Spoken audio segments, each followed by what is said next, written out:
কথায় অনন্তৰে শুনানি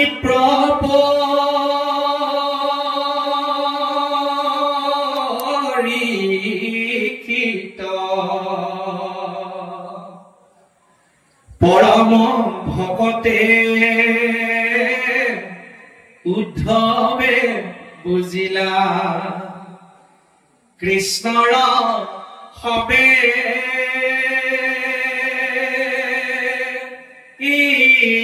ইংগিত হে ৰাম দেখি বিমংগল আকলিলা মনে মাধৱৰ ভক্তি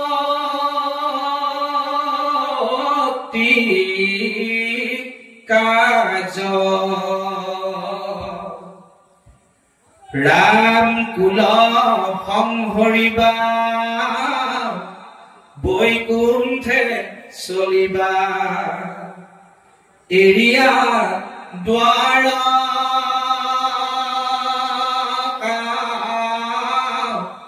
ৰাজ উদ্ধৱৰ হৃদয় ইমান আকুল হৈ গল কৃষ্ণৰ ওচৰত ইমান আকুলতা প্ৰকাশ কৰিছে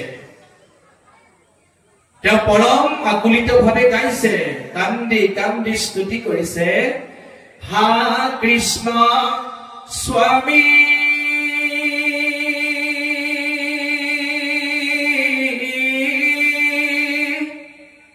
বুলন্তে লুতক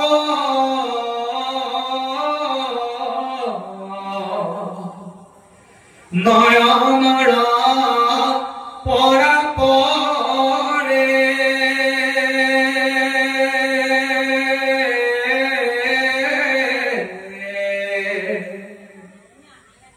শৰীৰত শোকে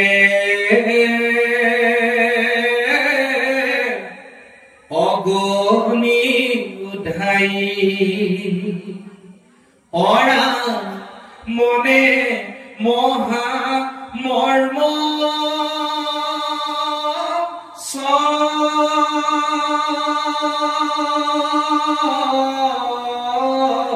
ৰে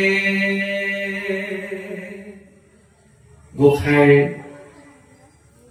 চিন্তনত গোসাঁইৰ ভাষ্যত গোসাঁইৰ কাৰ্যত উদ্ধৱে গোটেই বুজি পাই গল প্ৰভুৱে কি কৰিব বিচাৰিছে মোৰ গোসাঁইয়ে কি কৰিব বিচাৰিছে তেওঁ সকলো বুজি পালে তেওঁ অনেক কাতৰ ভাৱে কান্দিছে হে কৃষ্ণ স্বামী হে গোসাঁই তুমি মোৰ সমস্ত তুমি মোৰ স্বামী তেওঁ গোসাঁইক স্মৰণ কৰা মাত্ৰেই নয়নৰ অশ্ৰু ধাৰাসাৰ বাগৰি পৰিছে তেওঁ ৰখিব পৰা নাই শৰীৰত শোকে অগনি উঠাই মনে মহা মৰ্ম চৰে এনেই কান্দা এটা বেলেগ বিষয় আৰু মৰ্ম বেদনা এটা বেলেগ বিষয় উদ্ধৱৰ অকল কান্দাই নহয় তেওঁৰ হৃদয়ত কৃষ্ণ বিয়োগৰ কৃষ্ণ বৈকুণ্ঠ প্ৰয়াণৰ মৰ্ম চৰিছিল মৰ্ম বেদনা যেনেকে পুত্ৰ শোকত মাতৃৰ হৃদয়ত মৰ্ম বেদনা চৰে বাকীবিলাকে ওপৰতে কান্দে দুখ লাগি কান্দে বেয়া লাগি কান্দে মৰ্ম চৰে কেৱল মাতৃৰ হৃদয়ত বেলেগৰ হৃদয়ত মৰ্ম নচৰে ঠিক তেনেকে গোসাঁইৰ বিয়োগ বা বৈকুণ্ঠ প্ৰয়াণত তেওঁৰ প্ৰাণ বান্ধৱ উদ্ধৱৰ হৃদয়ত শোকৰ মৰ্ম চৰিছে দগ্ধ হৈছে হৃদয়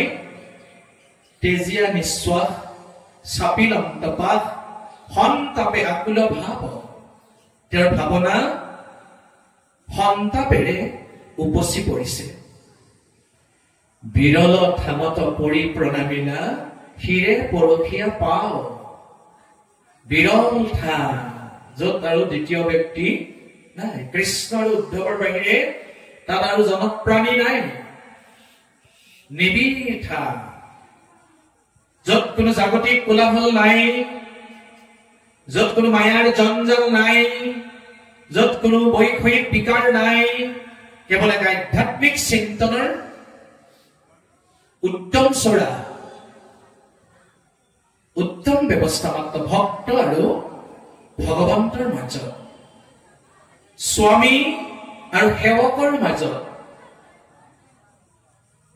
ভৃত্য পূজ্যৰ মাজত দাস স্বামীৰ মাজত কেৱল এটা নিবিড় সম্পৰ্ক এক নিবিড় সম্বন্ধ মায়াৰ কোনো তাত প্ৰলেপ আচুৰ তিল মাত্ৰৰ ব্যৱস্থা নাই কৃষ্ণৰ বিয়োগে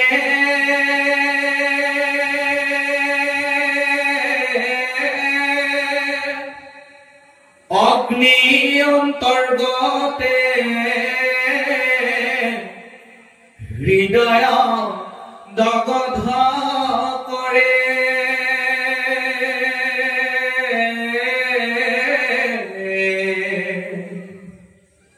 হেৰা শোকে মকমকি কৰন্ত ক্ৰন্দন ওৰা নয়নৰ নীৰ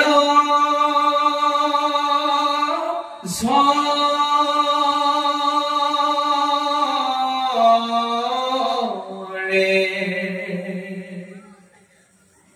ভক্তজনৰ কেৱল হৃদয়ৰ আকুল ভাৱনা প্ৰকাশ তাত কোনো স্তুতি প্ৰাৰ্থনা হেৰাই গৈছে পদ ঘোষা হেৰাই গৈছে কেৱল আকুলতা নিবিড় সাধনা নিবিড় চিন্তন কৃষ্ণ চিন্তন হৃদয় দগ্ধ হৈ গৈছে কত ক্ষণে আখি মুচি মুখ মুচি পাছে উঠিলা নমায়া মাথ কৰি কৃতাঞ্জলি বুলিবে লাগিলা শোকে গদ গদ মাত উদ্ধৱে নিজক নিয়ন্ত্ৰিত কৰি কিছু সময়ৰ পিছত গদ গদ কণ্ঠে তেওঁ গোসাঁইক কবলৈ আৰম্ভ কৰিছে গোসাঁই হে প্ৰাণ বান্ধৱ বংশক সংহৰি এৰি ভূমি তুমি হে সখী যাইবা জানি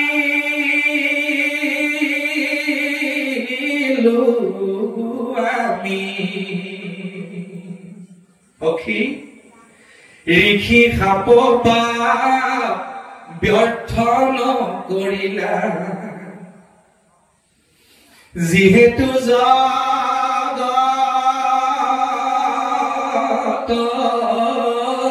স্বামী হে গোসাঁই ঋষি হাপ তোমাৰ আগত কি কথা আছিল সেয়া কথাৰে কথা নাছিল হিতুচ্ছ তিতুচ্ছ কথা আছিল কিন্তু তুমি যে জগতৰ ঈশ্বৰ সকলো যে তোমাৰে সন্তান তুমি যে সকলোকে মান্যতা দি ৰাখা ঋষি সকলো তোমাৰে সন্তান তেওঁলোকৰ কথাকো তুমি মান্যতা মৰ্যাদা দিলা কেৱল ঋষি সকলক মান্যতা দিবৰ কাৰণেহে তুমি স্বামী হিচাপে সেৱকৰ কথা ৰক্ষা কৰিবৰ কাৰণেহে এই কৰ্মটো কৰিলা মই বুজিব পাৰিছো হে গোসাঁই তোমাৰ চৰণ নেদেখি ক্ষণে গো থাকিবে নোৱাৰো হৰি ৰাম তুমি এৰিলা তো চাৰি প্ৰাণ প্ৰভু অৱশ্যকে যাইবু মৰি হে গোসাঁই তুমি যেতিয়ালৈকে নৰদেহাত আছা মই সেইখিনি সময়হে জীৱন ধাৰণ কৰি আছো তুমি যি মুহূৰ্ততে নৰদেহ এৰি বৈকুণ্ঠলৈ গতি কৰা সেই মুহূৰ্ততে মই অৱশ্যকে যাইবু মৰি মই আৰু এই সংসাৰত নাথাকো এ তুমি তপ পুণ্য তুমি বিনে শূন্য দেখোই তুত্ৰি জগত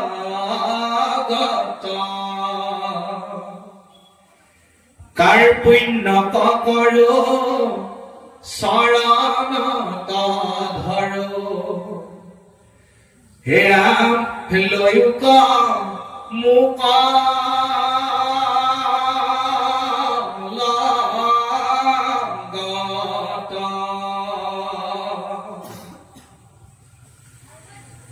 হে ৰাম তোমাৰ চৰণ পংকজ পুজিবে কত পুণ্যে পাইলো লাগ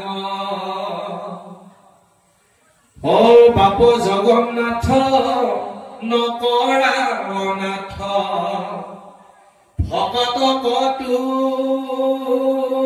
তুমি ত্যাগ এই ঐকান্তিক ভক্তিৰ মাজত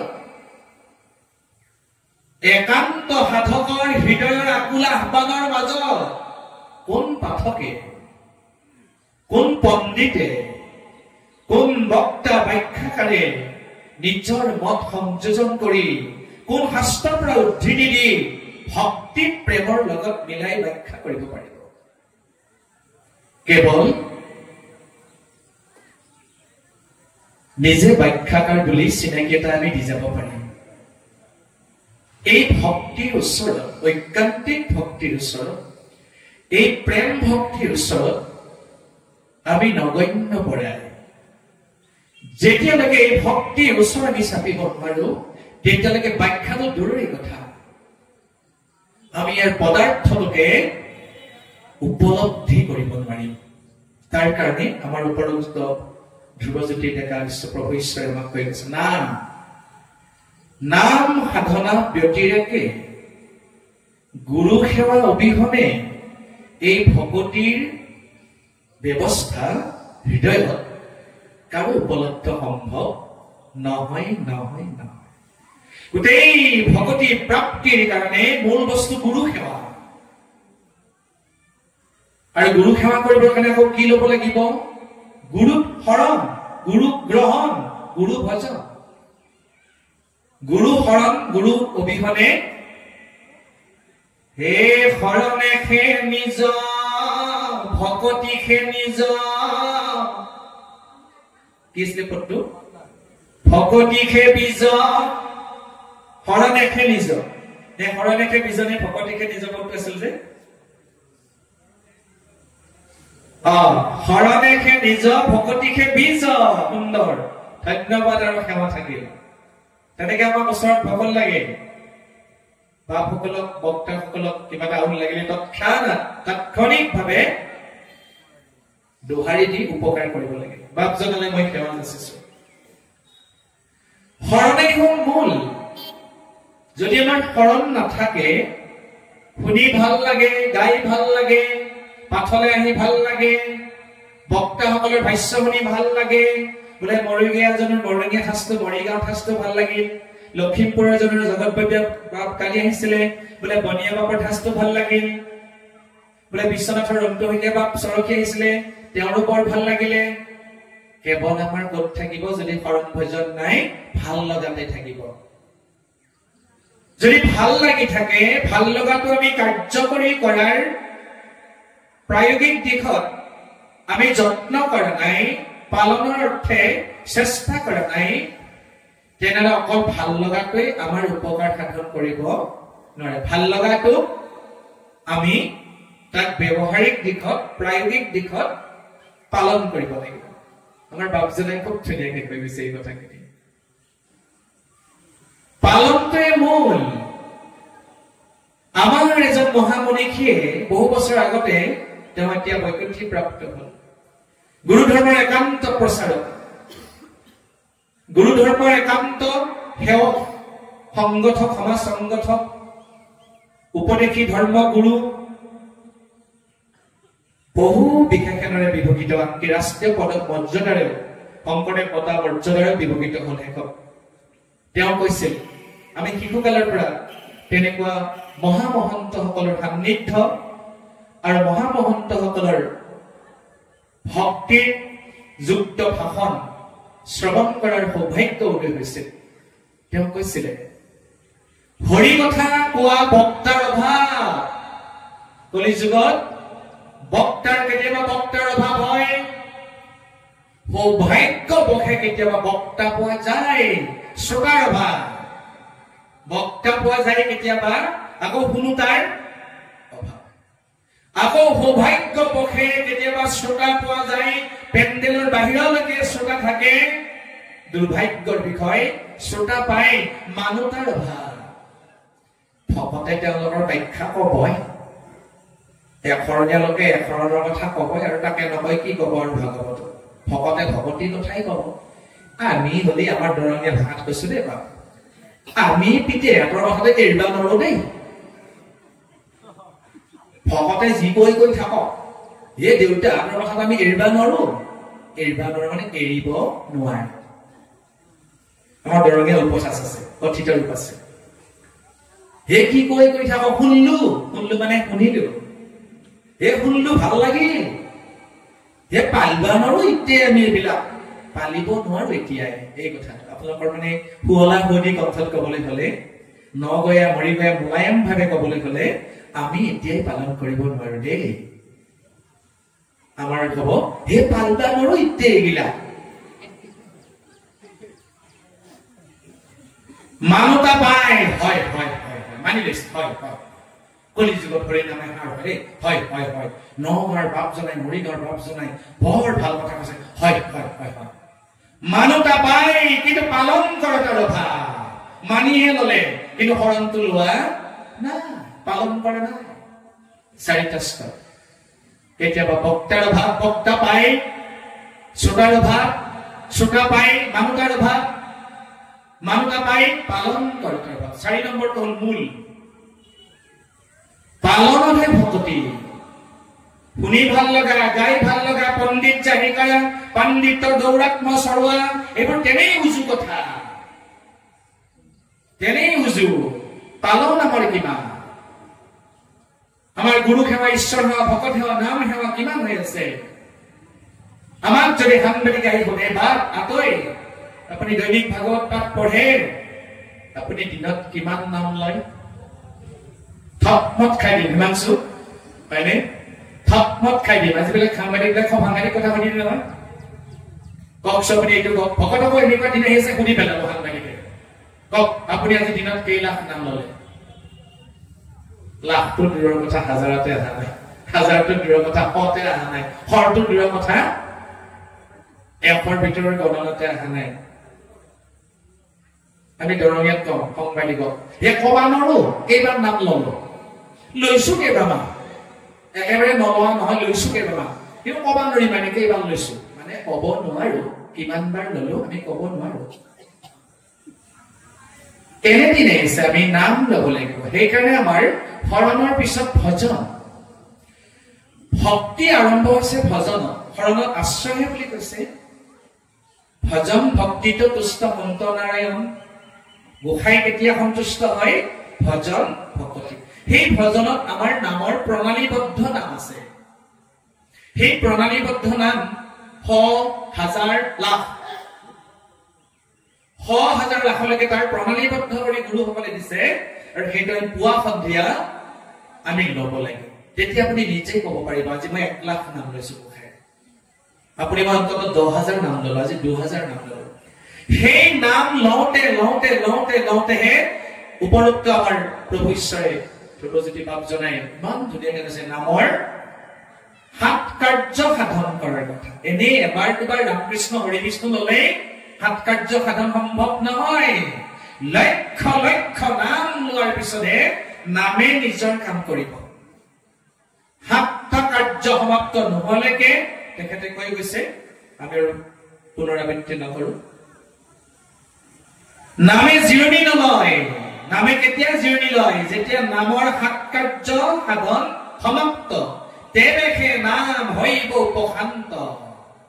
উপশান্ত মানে জিৰণি বিশ্বাস নামে তেতিয়া তেওঁৰ দায়িত্বটো এৰি দিব এই জীৱভাগীৰ কামটো পূৰ্ণাংগ হৈ গল আৰু তেওঁৰ দায়িত্ব নাই তেওঁ উপশম জিৰণি হৈ গল কহিলো নামৰ তত্ত্ব নাম নোলোৱাকে নামে ক্ৰিয়া কৰিবনে? কদাপি নহব। নাম লোৱাৰ পিছতহে নামে ক্ৰিয়া কৰিব। আমি শৰণ ভক্তিৰ আশ্ৰয় ল'বই লাগিব, শৰণ ধৰ্মৰ আশ্ৰয় ল'ব লাগিব। আমাৰ ভাৰতীয় যিমান পণ্ডিত আছে, স্বামীজী, গুৰুজী, শ্ৰী শ্ৰী প্ৰভুপাদ, অনেক বিশেষণ আপোনালোকে যদি পাইছে নহয়, ভাৰতীয় যিমান গুৰু আছে বিনা স্বামীজীয়ে নামটো কেতিয়াও লিখা নাই। আমাৰ মহাপুৰুষ শংকৰদেৱ গুৰুজনাই স্বামীজী যদি নামৰ আগত লিখিলেহেঁতেন, কোনো অসমৰ নহয় ভাৰতৰ মানুহে প্ৰতিবাদ নকৰিলেহেঁতেন, সেইখিনি তেওঁ যোগ্য। কিন্তু নিলিখিলে, লিখিলে কি? স্বামীজীৰ পৰিৱৰ্তে লিখিলে কৃষ্ণৰ কিংকৰ কহতু শংকৰ। কিংকৰ মানে চাকৰ, শব্দটো কবলৈকে বেয়া লাগি যায়। আমাৰ গুৰুজন গোসাঁই, কৃষ্ণ গোসাঁই চাকৰ হবলৈ কৈছে। ভাৰতৰ কোনো পণ্ডিত, কোনো মনীষী, কোনো গুৰুৱে এনে বিশেষণীয় বিশেষণ, দাস্য ভক্তিৰ নিদৰ্শন, আত্মসমৰ্পিত হোৱা ভক্তিৰ নিদৰ্শন, নৱবিধা ভক্তিৰ প্ৰশস্ত মাৰ্গ দাঙি ধৰিব পৰা নাই। অথচ ভাৰতীয় পণ্ডিতসকলে, গুৰুসকলে গীতাখন বুকুত বান্ধি লৈ ফুৰে। ফটোতে হওক, কাৰোবাক যদি আপুনি লগেই পাইছে চাব, গীতাখন কদাপি নেৰে। মূল সংস্কৃতেই হওক, যি ভাষাতেই নহওক, গীতাখন যলৈকে যায় গুৰুসকল গীতাখন অনবৰতে লগত ৰাখে। আমাৰ গুৰুজনাইও গীতাখন লগত ৰাখিছিল। গুৰুজনাই ৰখাৰ পদ্ধতিটো অলপ বেলেগ আছিল। গুৰুজনাই গীতাৰ যিটো সিদ্ধান্ত, গীতাৰ যিটো মত, সেইটোহে হৃদয়ত অনবৰতে ধৰি ৰাখিছিল। আৰু বাকী যিমান ভাৰতীয় পণ্ডিত গীতা শাস্ত্ৰখনে ৰাখিছে, কিন্তু গীতাৰ সিদ্ধান্তটো গ্ৰহণ কৰিব পৰা নাই। আপোনালোকে চাব, যিমান গুৰু আছে, শ্ৰী চৈতন্যকে আদি কৰি হৰিব্যাস, ব্ৰহ্মানন্দ, গুৰু নানক আৰু যিমান গুৰু আছে, গীতাখন তেওঁলোকে কোনেও নেৰে। কিন্তু গীতাৰ যি সিদ্ধান্ত 17 অধ্যায়লৈকে, 17 অধ্যায়লৈকে গোটেই জ্ঞান মাৰ্গ, কৰ্ম মাৰ্গ, ভাগে ভাগে মাৰ্গ দৰ্শন কৰাই দিলে।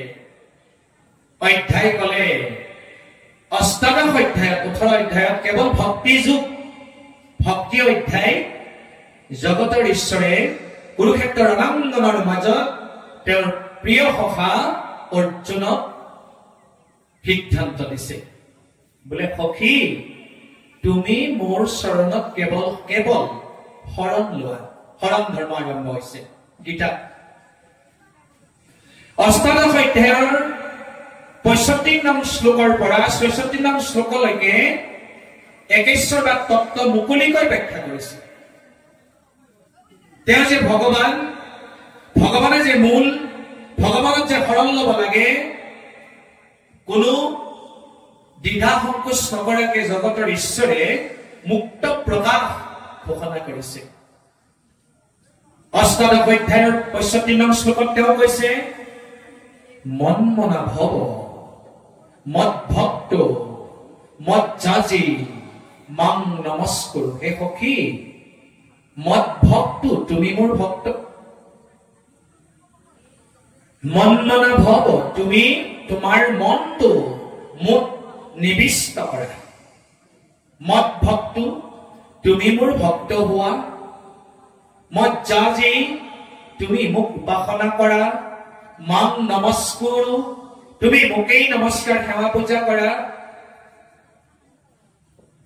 মামেবেশ্বসি সত্যম তে প্ৰতিজানে পিউহসি মে। হে সখী, তোমাক মই সত্য কৰি এই কাৰণেই কলো, তুমি মোৰ সুহৃদ প্ৰিয়তম সখা।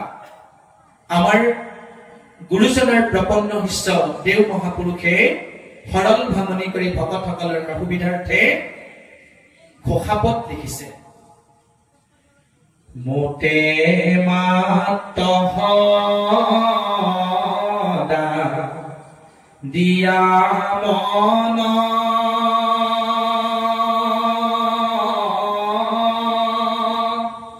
মোৰ ভক্ত হোৱা সৰ্বক্ষণ।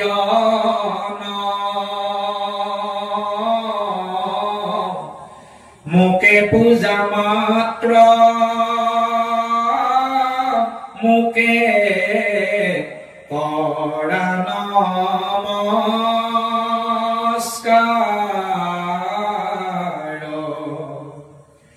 কহিলো তোমাত সত্যবাণী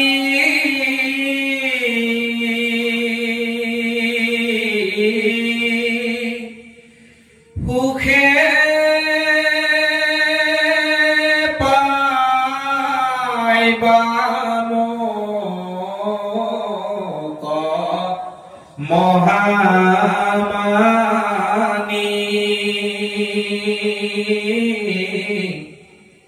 তুমি প্ৰিয়তম সুহৃদ সখী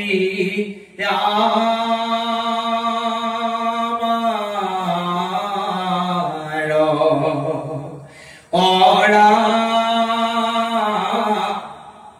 তুমি প্ৰিয়তম সুহৃদ সখী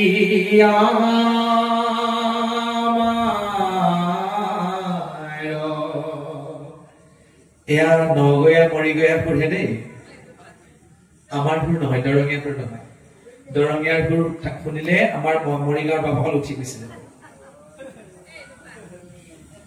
খচকা আমাৰ সুৰটো একেবাৰে চৰ্টকাট নগৈয়া মৰিগৈয়া সুৰ সঁচাকে ইমান মিঠা ইমান মোলায়েম আমি শিশুকালতে সেই সৌভাগ্যটো আমাৰ ঘটিছিল অবিভক্ত নগাঁৱৰ যি সুৰ মই সেই সুৰত পাঠ নাগালে মোৰ কৰবাত আত্মা অসন্তুষ্ট হৈ যায় মই আৰম্ভণি সেইকাৰণে নগৈয়া অবিভক্ত নগৈয়া সুৰত গাবই লাগিব বা শেষত গাবই লাগিব তাৰ মাজত জৰে যি নাগালো বেলেগ কথা মোৰ আৰম্ভণি সামৰণি একদম মোৰ হৃদয়ত চিলমোহৰ মাৰ দৰে আছে শিশুকালতে আমি শুনা সুৰ ইমান প্ৰাণ ঢালি গাই গোটেই নিশা গাই থাকে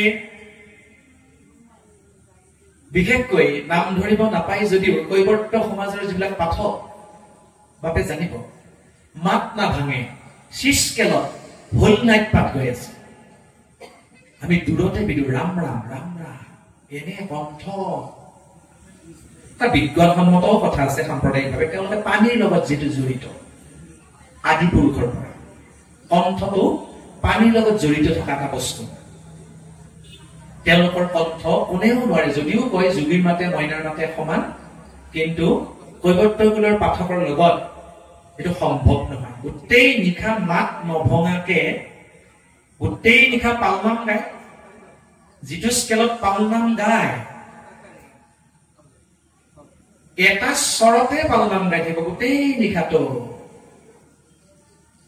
কৃষ্ণ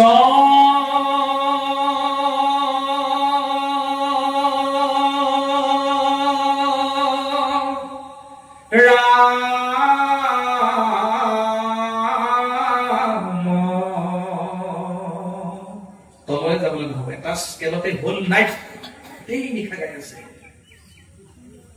সেইবিলাক দেখাৰ সেইবিলাক শুনাৰ সেইবিলাক পাছত পঢ়ি আনি অলপ গোৱাৰ সান্নিধ্য বৰ অকণমান ঈশ্বৰৰ কৃপা হৈছিল সেইকাৰণে মোৰ নগৈয়া ভাৱ ভাষা নগৈয়া ঠাচ সুৰ লয় মাত্ৰা তেওঁলোকে গালেই মই গাওঁ গাওঁ লাগি যায় এইদৰে গোটেই ভাৰতীয় পণ্ডিতসকলে যদিও বুকুতে বান্ধি লৈ ফুৰিছে তেওঁলোকে শুদ্ধ এশৰণটো আজিলৈকে গ্ৰহণ কৰা নাই গীতাৰ সপ্তদশ অধ্যায়লৈকে মানি লৈছে ভাৰতীয় পণ্ডিতসকলে 18 অধ্যায় এনেই গাইহে আছে শুনিহে আছে মানিহে আছে পালন কৰা নাই অথচ বুকত বান্ধি লৈ ফুৰিছে গীতাখন অষ্টাদশ অধ্যায়ৰ শেষত ৬৬ নং শ্লোকত ক'লে জগত ঈশ্বৰে সৰ্বধৰ্মান পৰিত্যাজ্য মামেকং শৰণং ব্ৰজ অহং তাং সৰ্বপাপেভু মুখ্য ঈশ্বৰ মিমাসুসহ হে সখী সমস্ত ধৰ্ম পৰিহাৰ কৰি তুমি কেৱল মাত্ৰ মোৰ চৰণত শৰণ ধৰ্ম গ্ৰহণ কৰা আশ্ৰয় লোৱা এই শ্লোকটোকে আমাৰ দুজনা মহাপুৰুষে আমাৰ মাতৃভাষাত খুব সৰল ভাঙনি কৰিছে সৰ্বধৰ্ম এৰি এক শৰণ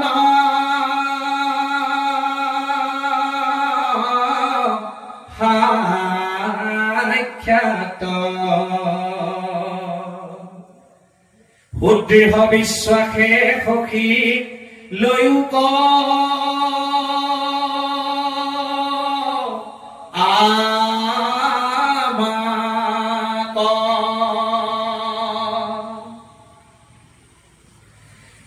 নকৰিবা ভয় হেৰা কৰোঁ অংগীকাৰ সমস্ত পাপক মই কৰিব উদ্ধাৰ বা নিস্তাৰ। হে সখী, সমস্ত ধৰ্ম বৰ্জন বা পৰিহাৰ কৰি কেৱল মাত্ৰ মোৰ চৰণত আশ্ৰয় লোৱা, সেয়াই হল শৰণ ধৰ্ম। এই শৰণ ধৰ্ম লবৰ কাৰণে কলে তুমি এটা কাম কৰিব লাগিব, যাগ যজ্ঞ পূজা পাতল বলি বিধান তন্ত্ৰ মন্ত্ৰ হোম আদি কৰি শ্ৰাদ্ধ বিধি এই আগম মাৰ্গ বুলি যাক কয়, মায়াময় ধৰ্ম বুলি যাক কয়, কৰ্মকাণ্ড বুলি যাক কয়, এই কৰ্মকাণ্ড তুমি বৰ্জন কৰিব লাগিব। যদি কৰ্মকাণ্ডও কৰা, বহুত আশ্ৰয় শৰণো লোৱা, মিহলাই কৰা, মিহলাই কৰিলে কি হব জানা সখী? এৱা ঘটৰ যেন জল কেঁচা পাত্ৰত পানী নৰখে। ঘটটোত পানী থাকিবৰ কাৰণে ঘটটো পাক দিব লাগিব, পাক দিয়াৰ পিছতহে পানী ৰখিব। পাক নিদিয়া ঘটত কেঁচা মাটিৰ পাত্ৰত পানী নৰখে। এটা ২ নম্বৰ মহাপুৰুষে উদাহৰণ দিলে, হস্তি যেন স্নান, হাতীক যিমান দামী চাবোনেৰে গা ধুৱালে নদীৰ পৰা পাৰ নাপায়হি, নদীৰ পৰা পাৰলৈকে যিখিনি দূৰত্ব, সেই মাজতে এসোপা মাউতে ইমান ভালকে ধুৱালে, তৎসত্বেও আকৌ নিজে এসোপা কোৰডালেৰে ধূলি পালি নিজৰ গাতে ছটিয়াই দিলে। কথা একো নাই সখী, তুমি কৰ্মকাণ্ডও কৰিব পাৰিবা, মোটো শৰণ লোৱা, মিখলাই কৰি থাকা, তাত একো কথা নাই, কিন্তু তোমাৰ লাভালাভ ফলাফল একোই নহব। যদি ফলাফলেই নহয়, লাভালাভ নহয়, মানে এনে কিয় কৰ্ম এটা কৰিব? তাৰ কাৰণে মহালাভ হব লাগিব। কঠোৰ কৰি গলে ২য় পদত, হেৰা সখী, যাগ যজ্ঞ পূজা পাতল বলি বিধান নকৰাৰ কাৰণে ইমান দিন কৰি আহিছো, আজি হঠাৎকাৰে শৰণ লোৱাৰ পিছত নকৰাৰ কাৰণে যদি তোমাৰ ভাৱনা মনত পাপ বোধ হব বুলি ভাবিছা, মই যাগ যজ্ঞ নকৰাৰ কাৰণে পাপ হব, সেই দায়িত্বটো আজিৰ পৰা মই ললো। নকৰিবা ভয় হেৰা কৰো অংগীকাৰ। জগতৰ ঈশ্বৰে কি প্ৰতিজ্ঞাবদ্ধ হৈ কথা কব লাগে? জগতৰ ঈশ্বৰে কি অংগীকাৰবদ্ধ হৈ কথা কব লাগে? নালাগে। তথাপি ভক্তজনক সুদৃঢ় কৰিবৰ কাৰণে জগতৰ ঈশ্বৰে প্ৰতিজ্ঞাবদ্ধ হৈ কৈছে, নকৰিবা ভয় হেৰা কৰো অংগীকাৰ। কিহৰ অংগীকাৰ কৰিলে? সমস্ত পাপক মই কৰিব উদ্ধাৰ। তোমাৰ যদি যাগ যজ্ঞ মায়াময় ধৰ্ম নকৰাৰ কাৰণে, পূজা পাতল বলি বিধান কৰ্মকাণ্ড নকৰাৰ কাৰণে পাপ হব বুলি ভাবিছা, সেই দায়িত্ব আজিৰ পৰা মই ললো। সেই কথা মই ওপৰতে কোৱা নাই, অংগীকাৰবদ্ধ হৈ গলো। ভক্তজনক ভগৱন্ত পুৰুষে সুদৃঢ় ভাৱনাটো ভবাই তুলিলে, জাগৃত ভাৱনাক উত্তৰণ ঘটালে, ভাৱনাক সবল কৰালে, শক্তি যোগান ধৰিলে, শক্তিৰ যোগান ধৰিছে। ভকতসকল সেইকাৰণে শৰণীয়া ভকতসকল আত্মবলৱান হৈ থাকে, আত্মা শক্তিমন্ত হৈ থাকে, দুৰ্বল হৈ নপৰে। এই গোটেই ভাৰতীয় পণ্ডিতসকলে বুকুত বান্ধি হৈ ফুৰে, কিন্তু গীতাৰ যি সিদ্ধান্ত একেশ্বৰবাদ, হৰণ ধৰ্ম ভাৰতীয় কোনো হিন্দু ধৰ্মৰ প্ৰথাত কোনো মাৰ্গত একহৰণ ব্যৱস্থা নাই মাত্ৰ আছে শ্ৰী চৈতন্য প্ৰভুৱে ঈশ্বৰবাদ প্ৰকাশ কৰিছে পশ্চিমবংগ জন্মগ্ৰহণ অৱতাৰ গ্ৰহণ কৰা গুৰুজনাৰ সমসাময়িক পঞ্চদশ শতিকাত জন্মগ্ৰহণ কৰা অৱতাৰী পুৰুষ শ্ৰী চৈতন্যদেৱ 16 নাম 32 অক্ষৰ হৰে কৃষ্ণ কৃষ্ণ কৃষ্ণ হৰে হৰে হৰে ৰাম ৰাম ৰাম হৰে হৰে কি গায় বিশেষকৈ বেংগলী সম্প্ৰদায়ৰ অসমত বাস কৰা বেংগলী সম্প্ৰদায়ৰ লোকসকল নৱবুদ্ধসকল প্ৰায় শ্ৰী চৈতন্যপন্থী হৰে কৃষ্ণ পন্থী মোক বিহালী নকুনিয়াক 3বাৰ মাতিলে বঙালী সমাজে শ্ৰী চৈতন্যপন্থী 3বাৰ আমাৰ ভকতসকলৰ দ্বাৰা এই ব্যৱস্থাখিনি কৰে খৰচটো তেওঁলোকে কৰে ভাগৱতৰ মাজে মাজে 2 ঘণ্টা 3 ঘণ্টাৰ মূৰে কি কৰে তেওঁলোকে গোটেই এটা দল আহে খোল মৃদংগ লৈ তাল লৈ মঞ্জুৰা লৈ হৰে কৃষ্ণ কৃষ্ণ কৃষ্ণ হৰে হৰে হৰে ৰাম ৰাম ৰাম হৰে হৰে এইটোৱেই নাম বেলেগ নাই সুৰ বেলেগ বেলেগ ঘূৰি ঘূৰি গাই থাকিব একদম ঘূৰি গাই শেষত তেওঁলোকে হাত দুখন তেনেকে দিয়ে মাত বোল বন্ধ হৈ যায় তেওঁলোকৰ চকুত কেৱল চকু পানী পৰিলে ধাৰাসাৰ চকু পানী মই ঈশ্বৰ প্ৰেম কি বস্তু শ্ৰী চৈতন্যপন্থীৰ ঈশ্বৰ প্ৰেম কি বস্তু নাম লওঁতে লওঁতে কেনেকে ভকতে কান্দে বিহালীৰ নকুনিয়াত মই প্ৰথম জীৱনত দেখিছিলো 6 বছৰৰ ভিতৰত মই 3বাৰ নিমন্ত্ৰিত হৈছো তেওঁলোকৰ সমাজত আৰু একহৰণ ভাগৱতী সমাজত প্ৰতিষ্ঠাপক আচাৰ্য ইদাৰাম দাস প্ৰভু ঈশ্বৰৰ সমাজখনত পাল নামত শেষ নিশা পাল নাম গাই গাব নোৱাৰা হৈ যায় পাল নাম ডাকিব নোৱাৰা হৈ যায় মোৰ জীৱনত ভাগৱতী সমাজৰ পাল নামত দেখিছিল কান্দি নাম গাইছে ওৰাইটো নিশা কোনো চাহ নাই ভাত নাই ভোজ নাই পানী নাই কিছু নাই সন্ধিয়াৰ পৰা বহি অষ্টপ্ৰহৰ 24 ঘণ্টা একেথৰে বহি কান্দি গোসাঁইক মাতে কেনেকুৱা প্ৰেম এই কথা নাম নোলোৱা ভকতজনে নাম নোলোৱা ব্যক্তিগৰাকীয়ে উপলব্ধি কৰা এই জনমত সম্ভৱ নহব প্ৰভুসকল কেৱল নামগ্ৰাহী কেৱল নাম অঞ্জনীয়া ভকতসকলৰ কাৰণে সম্ভৱ নাম কি বস্তু বাপে কৈ গৈছে নামে সাত কাৰ্য সাধন বাপে কৈ গৈছে এনে সাত কাৰ্য সম্ভৱ নহব উপৰুৱা ভাৱে নহব তৰাং ভাৱনাত নহব গৰিষ্ঠ ভাৱে নাম ল'ব লাগিব গৰিষ্ঠ ভাৱে এই সন্ধ্যা মুহূৰ্ত সন্ধ্যাকাল বৰ বিপদজনক বুলি কৈছে গুৰুজনে সেইকাৰণে সন্ধিয়া আমি চাকি বন্তি জ্বলাই গুৰু সেৱা কৰিব লাগে যিখন ঘৰত সন্ধিয়া ভক্তি প্ৰদীপ নজ্বলে ভগৱন্তৰ নামত এটা ধূপকাঠিও নজ্বলে ঘোষা প্ৰাৰ্থনা নহয় গুৰু ঘোষা স্মৰণ নহয় সেইখন ঘৰত বাপে কৈ গৈছে কাল কলি জম বেয়া বস্তুবিলাকৰ প্ৰৱেশ হয় সৰ্পৰ আলয় হতে জানিবা নিশ্চয় সাপে বাস কৰা ঠাই বুলি কৈছে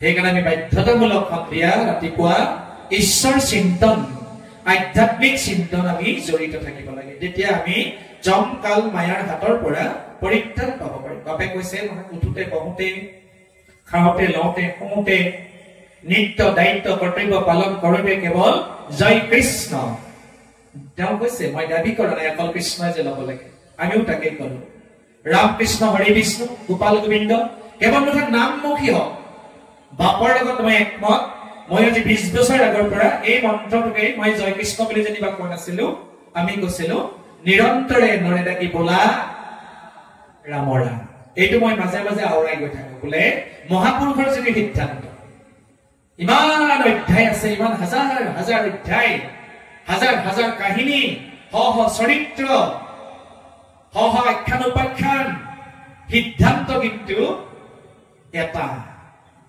কাহিনী বেলেগ বেলেগ সিদ্ধান্ত এটা নিৰন্তৰে নৰে লাগি বোলা আতক চালকত লাগি বোলা অৰ্থাৎ আমি নামমুখী হ'ব লাগিব উঠোতে বহোতে খাওঁতে লওঁতে কেৱল নামৰ দ্বাৰা আমাৰ কণ্ঠলগ্ন বস্তুকে যেন সাক্ষাৎ তেওঁ এইবোৰ কৈ গৈছে। চুম্বকৰ কাছে যেন চুম্বকৰ কাছে লোহা যেন ভ্ৰমে তেওঁ কৈ গৈছে। সেই চুম্বকৰ চুম্বকত্ব গুণ লোহাডাললৈ আহি যায়। কিয় আহে? তাত সংযোগ হৈ থকাৰ কাৰণে। লোহাডাললৈ দাহিকা শক্তি মহাগ্নিত নিক্ষেপ কৰি থোৱাৰ পিছত তেওঁ কৈ গৈছে 1 ঘণ্টাৰ পিছত চুই দিয়ক, হাত চাল বাপতি যাব। কিয়? মহাগ্নিৰ যি দাহিকা শক্তি, সেই দাহিকা শক্তিটো লোহাডাললৈ আহিল। কিয় আহিল? লোহাডাল মহাগ্নিত নিক্ষেপ অৰ্থাৎ সংযোগ হৈ থকাৰ কাৰণে। অন্য এডাল লোহ স্পৰ্শ কৰক, জুইত প্ৰৱেশ নকৰে, পুৰিবনে? নুপুৰে, অৰ্থাৎ সংযোগ যাৰ নাই। সংযোগ থাকিব লাগিব। আমাৰ কণ্ঠ লগ্ন বস্তুবোৰ যেন সাক্ষাৎ, লগ্ন মানে লাগি থকা। যিমান আচাৰি থাকিলেও ডিঙিটো কণ্ঠটো যেনেকে এৰি নপৰে, এৰা নপৰে, খহি নাযায়, তেনেকে কণ্ঠত আমি কি লগাব লাগিব? নাম বস্তু আমি লগাব লাগিব। কেনেকে? গুৰু উপদেশী গুৰুৰ দ্বাৰা, উপদেশী গুৰুৰ দ্বাৰা আমি সেই ভজন ভক্তি আমি কণ্ঠত লগাব লাগিব, লগ্ন লগাই দিব লাগিব, যাতে এৰা নপৰে। সৰ্বক্ষণে সৰ্বতে নিৰন্তৰ ভাৱনা আমি সেই নাম বস্তু চৰ্চা কৰোঁতে প্ৰথম তেওঁ কৈ বৰ ভাল কথা এটা কৈছে বাপজনে। প্ৰথমতে অলপ এমাহ দুমাহ এবছৰ অসুবিধা হ'ব, হয়, এইটো আমি নিজৰ জীৱনতো পাইছো। 2 বছৰমান জটিল আছে পালন কৰোঁতে। বাটেৰে চাইকেল মাৰি গৈ থাকোঁতে 20 বছৰ আগত 25 বছৰ আগত ছাত্ৰ অৱস্থাতেই কৃষ্ণ বুলি ভকতবিলাকে ক'লে কৃষ্ণটো লাহেকে কৈ উঠি এনেকে চাওঁ। তেওঁৰ মতে একে প্ৰেক্টিকেল মোৰ জীৱনত একদম মই বাস্তৱসন্মত ভাৱে কথা কৈছো।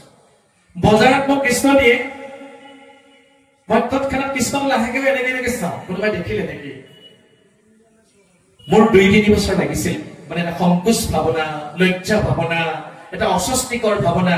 তাৰপিছত প্ৰভুৰ কি এনে কৃপা, কি কৃপা মই নাজানো। এতিয়া মোৰ গাঁৱৰ যিখিনি অসৰণীয় শৰণ ভজন নোহোৱা দুৰ্ঘোৰ কৰ্মকাণ্ড আমাক দেখিলে কৃষ্ণ দিয়ে, ইমান ভাল লাগি যায় মোৰ। মই তেওঁ ওলটাই সেৱা জনাও এই কাৰণেই, মই পাহৰি থকা গোসাঁই নামটোৱে তেওঁ মোক স্মৰণ কৰাই দিলে। তেওঁ মোৰ ধন্যবাদৰ পাত্ৰ, তেওঁ মোৰ সেৱাৰ পাত্ৰ। সেইকাৰণে মহাপুৰুষ শংকৰগুৰুৱে কৈছে, মোৰ পদূলিত এঘৰ নিন্দুক লাগে, নিন্দুক সূচক 2 কুচৰিলে দয়া কৰে। ভকতজনক দয়া উপকাৰ কৰিবৰ কাৰণেহে নিন্দুক আৰু সূচক, নিন্দুক আৰু গাহৰি বা ভৎসনা কৰা লোক আমাক উপকাৰী অৰ্থেহে হেনো ভগৱানে সৃজন কৰিছে। নহলে ভকতজনে ভকতি কেতিয়াবা পাহৰি যাব, নিন্দুকজনে আমাক উপকাৰ কৰি থাকে। এতিয়া মোৰ বজাৰ বুলি কথা নাই, বজাৰত মই একদম জোৰকেহে দিওঁ কৃষ্ণ কৃষ্ণ বা। পথত বুলি কথা নাই, কৃষ্ণ কৃষ্ণ বা। কি প্ৰাণ, কি আবেগ আহি যায় ভকত এজনক বাটত লগ পালে। এক বুজাব নোৱাৰা আনন্দ, এক বুজাব নোৱাৰা আবেগ মুহূৰ্তৰ কাৰণে চুই যায়। এইটো ভকতসকলে জানে, নাম লোৱা ভকতসকলে জানে। ভকতজনক দেখিলে কি আবেগে খুন্দা মাৰি ধৰে, এইটো সকলোৰ কাৰণে সম্ভৱ নহয়। নাম লোৱা ভকতজনে বুজি পায় নামৰ ইমান মহিমা। নামে নামে ক্ৰিয়া হৈ যায়। সিজনৰ হৃদয়তো নামৰ ভাণ্ডাৰ আছে, উঠলি আছে, ইজনৰ হৃদয়তো নামৰ ভাণ্ডাৰ উঠলি আছে। হিয়াৰ মাজে নামৰ ভাণ্ডাৰ, মুখে বাজ হয় ৰাম নামে মৰণামাৰে পাপন্ত কৰ ক্ষয়। নাম স্মৰণ হোৱা মাত্ৰে হৃদয় দ্ৰৱীভূত হৈ যায়, ভকতজনৰ হৃদয় দ্ৰৱীভূত হৈ যায়, অহংকাৰ শূন্য হৈ যায়, অহংকাৰে ঠাই লব নোৱাৰে। প্ৰভুসকল ইমান সপ্ৰেম ভাৱে, প্ৰেমযুক্ত ভাৱে উদ্ধৱে কৃষ্ণৰ চৰণত কান্দি কান্দি কৈছে, বাপ হে ৰাম হৈমকে অমৃত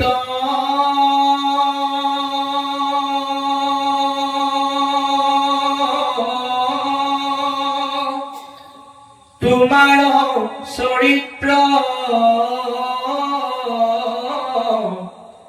শুনে মাত্ৰ যিটো নৰে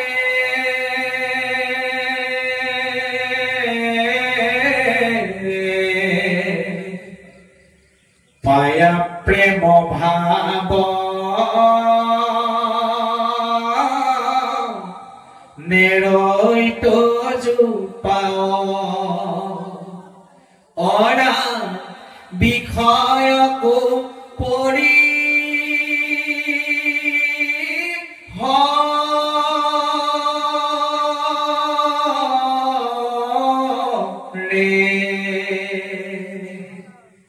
গোসাঁইৰ নাম লোৱা মাত্ৰেই প্ৰেমৰ ভাৱ সৃষ্টি হয়, প্ৰেম ভক্তি উদয় হয়। আৰু সেই প্ৰেম অহাৰ লগে লগে বিষয় ভাৱনা কি হৈ যায়? দূৰ হৈ যায়।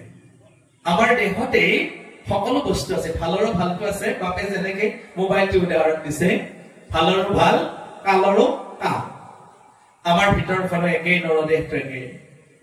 গোটেই ভালৰো ভাল সচ্চিদানন্দ ব্ৰহ্ম পৰম ব্ৰহ্ম ইয়াতেই আছে, সূক্ষ্মাতি সূক্ষ্ম ৰূপে। আকৌ বেয়াৰো বেয়া আমাক শেষ কৰি দিব পৰা, জীৱন ধ্বংস কৰি দিব পৰা ৰিপু কেইটা কাম, ক্ৰোধ, লোভ, মোহ, মদ, মাৎসৰ্য। এইকেইটা মূল। লগৰ সোপাটো আছেই, ঈৰ্ষা, অসূয়া, তিৰস্কাৰ, অহংকাৰ, দম্ভ, ধৈৰ্য, কচুত, কপটতা, নিন্দা, ঘৃণা, এসোপা আছেই। সিহঁতৰ আশ্ৰয় ললে আমাক শেষ কৰি দিব। সাধু সংগটো দূৰৰ কথা, ঘৰৰ পৰিয়ালৰ সংগ কেইটাৰ লগতো আমি থাকিব নোৱাৰিম, আমাক শেষ কৰি দিব। ৰাতি ঠেলাত আনি কোনোবাই লগ কেইটাই, ভালে থকা লগ কেইটাই ঠেলাত আনি বাৰান্দাত পেলাই থৈ যাব, খা মহে খাই থাক, কিমান খোৱা খাই থাক। আমাৰ গাঁৱতে দেখিছো, মই এনেই কোৱা না। ঠেলাত নামি থৈ যায়, ৰাতিয়ে বাৰান্দাত পৰি থাকে। ঠাণ্ডা দিলে ললে ঠাণ্ডাই পায়, গৰমত দিলে মহে খাই, পুৱাই তেওঁৰ চেতন আহে। ঘৈণীয়েক বিলাকেও বাদ দিছে, যেনেকে মৰা সেনেকে মৰ। দৰঙিয়াত কৈছো দেই, যেনেকে মৰা সেনেকে মৰ। তাৰমানে যেনেকে মৰা সেনেকে মৰ, মৰি থাক।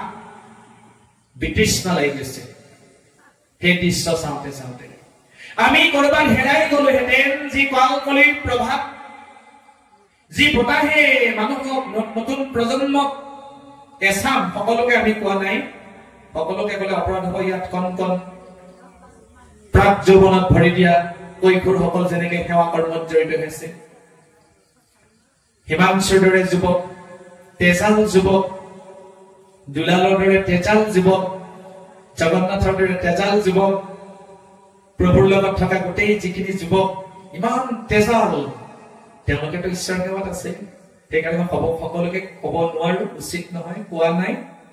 কিন্তু এক শ্ৰেণীৰ ল'ৰা ছোৱালী আমাৰ সমাজত, বিশেষকৈ হিন্দু ধৰ্মৰ সমাজত শেষ হৈ গৈছে।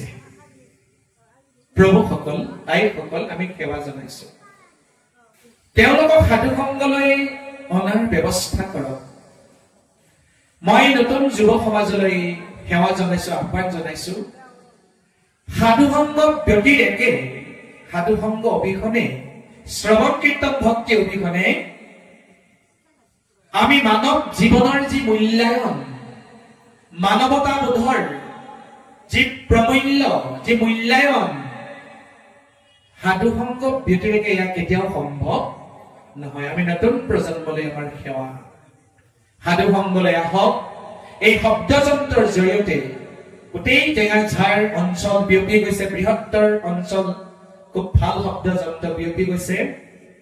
সেইকাৰণে শব্দযন্ত্ৰৰ উপকাৰ আছে কলি, গাঁৱতাৰো কষ্ট নাই। যলৈকে এই বায়ুমণ্ডলত শব্দযন্ত্ৰৰ জৰিয়তে হৰিনাম প্ৰচাৰ হৈ আছে, সেই মুহূৰ্তলৈকে ইয়াত কীট পতংগলৈকে কি বুলি কৈছে, পবিত্ৰ হৈ আছে। হে জড়িত থাকে মোৰ ভক্ত উদাৰ,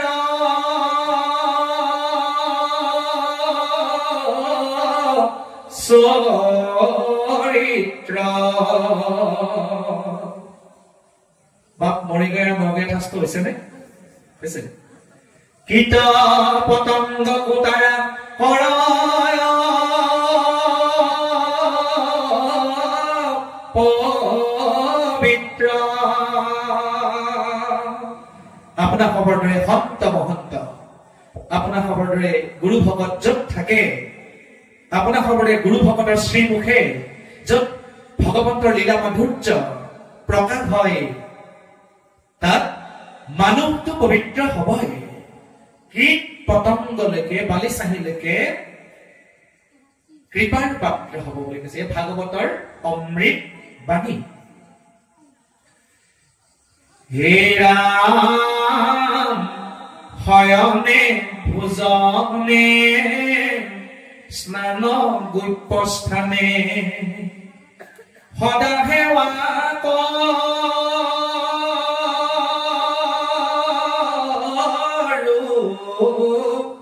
আমি অৰাম তোমাক নেদেখি ৰাখি প্ৰাণ প্ৰভু কিমতে বৰ্তি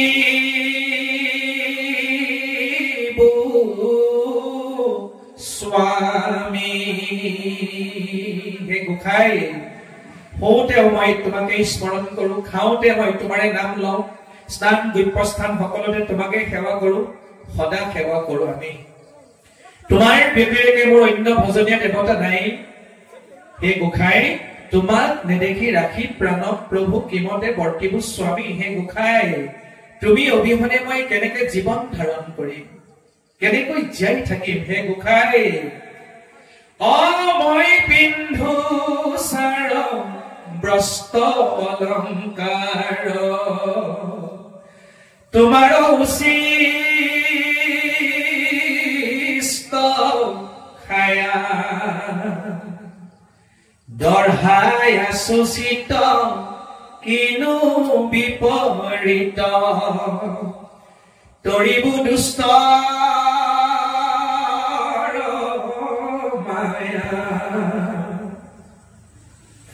মই ইমান দৃঢ়ভাৱে এই ভকতি হৃদয়ত ধাৰণ কৰি আছো হে গোসাই তুমি এৰা মই খাম তুমি এৰা মই পিন্ধিম এয়া মোৰ ভাৱনা এয়া মোৰ সাধনা গোসাই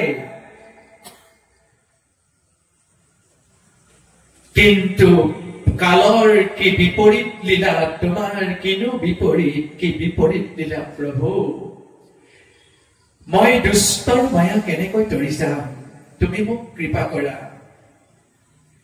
জ্ঞানী গণে দুখে ইন্দ্ৰিয় কদমী কাম ক্ৰোধ মোহ জিনি যিটো ব্ৰহ্মপদ পাৱই প্ৰভু পুনু তাহাৰো আছে বিধিনি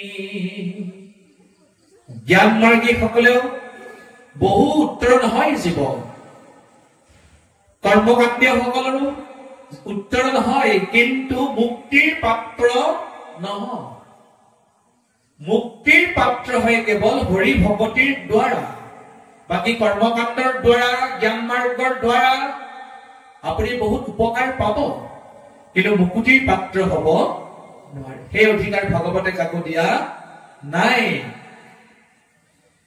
আমি মহা মূঢ় গৃহবাসী সুখে সংগ লয়া ভকতৰ তোমাৰ চৰিত্ৰ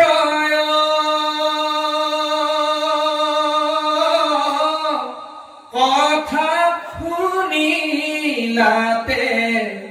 তোমাৰ চৰিত্ৰ কথা শুনিলাতে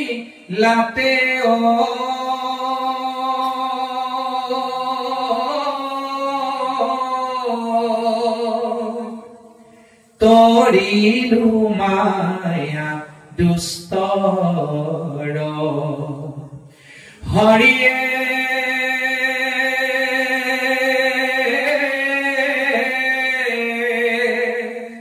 তৰিলো মায়া দুষ্টৰ বোল ৰাম কৃষ্ণ ৰাম ৰাম কৃষ্ণ ৰাম ৰাম কৃষ্ণ ৰাম ৰাম পাথৰ গুৰত বাপে যেনেকে জয় কৃষ্ণ বলাইছে একেই প্ৰভুৰ নাম পাথৰ গুৰত বল ৰাম কৃষ্ণ ৰাম ৰাম কৃষ্ণ ৰাম ৰাম কৃষ্ণ ৰাম ৰাম চাপৰি নালাগে এনেই তালত ধৰিলে হ'ব দুজো পাদ পদ্ম ৰাম কৃষ্ণ সন্ধিয়া সময় নাম লওক কেৱল নাম লওক হৃদয়ে ধৰিয়া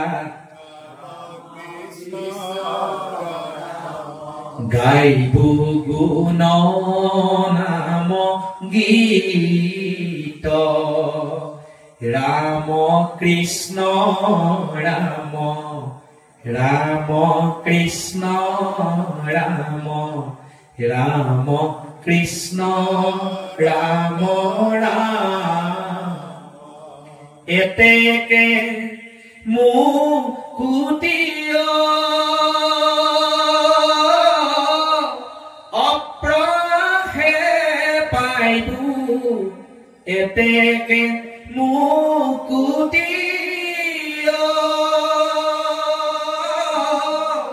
অপ্ৰহে পাইবু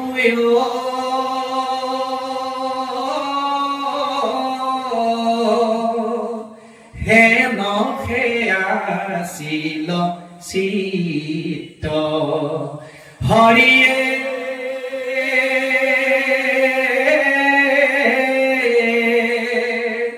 হেন সেয়াছিল চিত গাও ৰাম কৃষ্ণ ৰাম ৰাম কৃষ্ণ ৰাম ৰাম কৃষ্ণ ৰাম ৰাম চৰণ ছত্ৰৰ ছায়া ৰাম কৃষ্ণ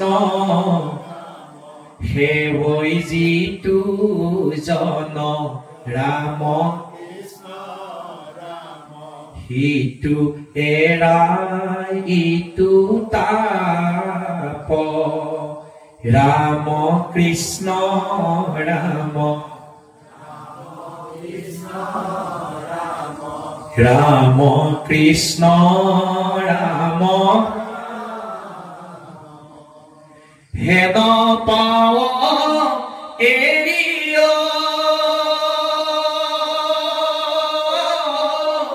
ক্ষণে কুনি জীবু হেন পাৱ এৰিয় ক্ষণে কুনি জীবু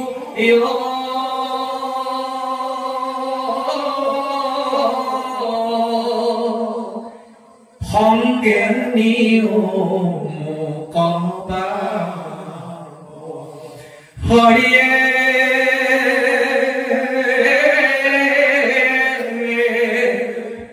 সংগে নিও কবা ৰাম কৃষ্ণ ৰাম Rama Krishna ৰাম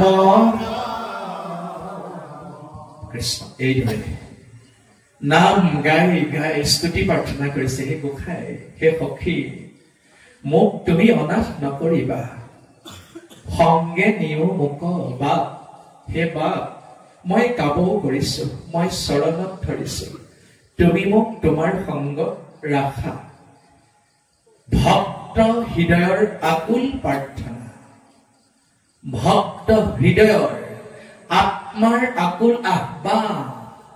এই আহ্বানৰ সৈতে কোনো বৈষয়িক চিন্তন, কোনো বৈষয়িক উপমা, কোনো বৈষয়িক তুলনা ইয়াত ব্যাখ্যাৰ নিষ্প্ৰয়োজন।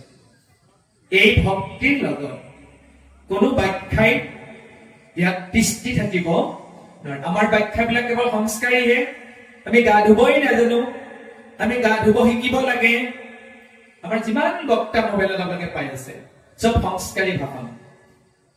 সিও এটা উপকাৰ হৈছে, আমাৰ মোবাইলৰ বক্তাসকল ভক্তি তত্ত্বৰ ভিতৰলৈ প্ৰৱেশেই কৰা নাই, কেৱল সংস্কাৰী জংগল জুৰি আছে। কিন্তু আমাৰ লাভ হৈছে বাৰু, খুব জংগল জুৰি আছে। নহলে যিমান জংগল হব আমি থকাই টান হৈ যাব। কিন্তু খুব লাভ হৈছে বাৰু।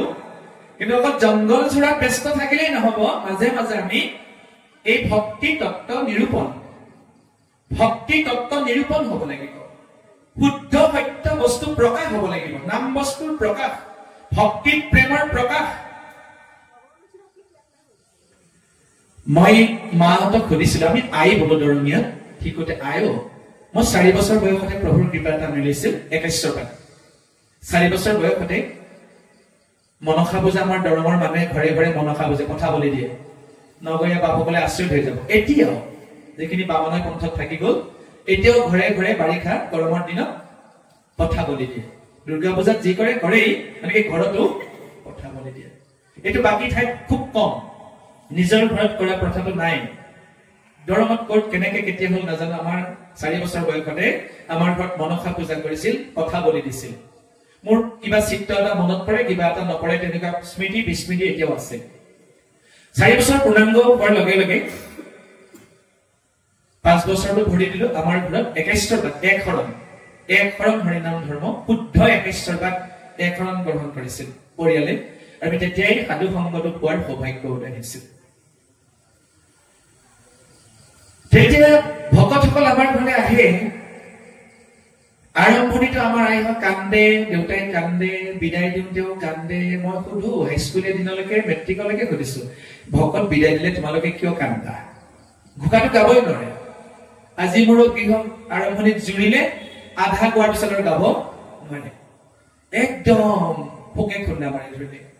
আকৌ বিদায় বলি নিগত দি গালে, আধাই গাব নোৱাৰে, একদম হুক হুকাই কান্দিলে মা দেউতা দাদাসকলে। মই সুধো, কিয় কান্দে ভকত বিদায়? তেতিয়া আয়ে এটা কথাই কৈছিল, বাবা এইটো তোমাক বুজাই দিব পৰা বিষয় নহয়। ভকত বিদায় বা ভকত আদৰণি কিয় চকু পানী ওলাই সেৱকীৰ, তুমি ডাঙৰ হলে এদিন নিজেই বুজি পাবা। এইটো কোনেও কাকো বুজাই দিব পৰা বিষয় নহয়। হয়, মই মেট্ৰিক পাছ কৰাৰ পিছত যেতিয়া ভাগৱতৰ লগত মোক সমাজে জড়িত কৰাই দিলে, একদম খুব কম সময়ৰ পৰা জড়িত কৰাই দিলে, তেতিয়া মই এনেকে সোমাই গলো ভাগৱতৰ মাজত, ভকতিৰ মাজত। শৰণ ললো, কলেজত থাকোতেই ভজন ললো, ইমান কম সময়তে ভজন ললো, এনেকে সোমাই গলো। ভজনৰ নাম লৈ থাকোতেও চকু পানী পৰি যায় কেতিয়াবা। মোৰ তেতিয়া আই কথাটো মনত পৰি গল। আইয়ে মোক শিকাই থৈ গৈছিল, তই এদিন নিজেই বুজি পাবি। এইটো কোনেও কাকো বুজাব নোৱাৰে। কিয় কান্দে শব্দৰ উত্তৰটো কোনো ভকতে কোনো ভকতক দিব নোৱাৰে, কোনো মহান পণ্ডিতে দিব নোৱাৰে উত্তৰটো। কিয় কান্দে উত্তৰটো ভকতিত। ভকতজনে সেইদিনাই উত্তৰটো পাব, যিদিনা তেওঁ নিজৰ চকুৰে এটোপাল চকু পানী বাগৰি পৰিব। কৃষ্ণ কথা শুনোতে শুনোতে শুনোতে যাৰ শৰীৰ ৰোমাঞ্চিত হৈ গল, শৰীৰৰ নোম ডাল ডাল হৈ গৈছে। কৃষ্ণ কথা শুনোতে শুনোতে গাওঁতে গাওঁতে যাৰ নিজৰ অজ্ঞাতে চকু পানী বাগৰি পৰিছে, অশ্ৰুণী কৰি গৈছে, সেইদিনা তেওঁ নিজেই বুজি পাব। তেওঁক আৰু কোনো পণ্ডিতে বুজাই দিব নালাগে। ভকতি প্ৰেম যেতিয়ালৈকে উদ্বুদ্ধ নহয়, তেতিয়ালৈকে কৃষ্ণ ভক্তি গাঢ় নহয়। ভকতি প্ৰেমতহে ভকতি গাঢ় হব লাগিব। এতিয়া আমি নিয়ম মাফিক কৰি আছো, পুৱা গুৰু সেৱা কৰো, সন্ধিয়া গুৰু সেৱা কৰো, উপদেশী গুৰুৱে দিয়া মন্ত্ৰখিনি মুখস্থ মাতো, এটা অভ্যাসগত অহা যোৱা। যেতিয়া গাঢ় হৈ যাব, তেতিয়া আপোনাৰ আৰু 5 মিনিট নামঘৰৰ ভিতৰত অকলশৰে বহো লাগিব। আজি সুবিধা পাইছো, আজি মোৰ কোনো ডিউটি নাই, মই 10 মিনিট সময় আজি বেছিকে বহিম গোসাঁইৰ ওচৰত। বাপে কৈ গৈছিল নহয়, তেওঁৰ ৰূপটো চাবৰ কাৰণে বাপে কৈ গৈছে নহয়, এনেইতো দেখা নিদিব। তৰাং অৱস্থাত ভকতে কেতিয়াও দেখা নাপাব। গৰিষ্ঠ ভাৱনাত নাম লওঁতে লওঁতে গৰিষ্ঠ ভাৱনাত তেওঁৰ সৈতে যেতিয়া নিবিড় সম্পৰ্ক আহি যাব, নিবিড় সম্বন্ধ। কপিল চৰিতত কৈছে নহয়, কপিল গোসাঁই মাতৃৰে বলি আই মই হমে কথা বাৰ্তা কহিয়া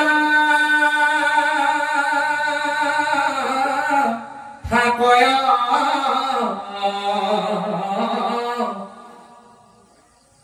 মোৰ মনোহৰ হাস্য সুন্দৰ আলয় মোৰ হমে কথা বাৰ্তা কহিয়া থাকয়া।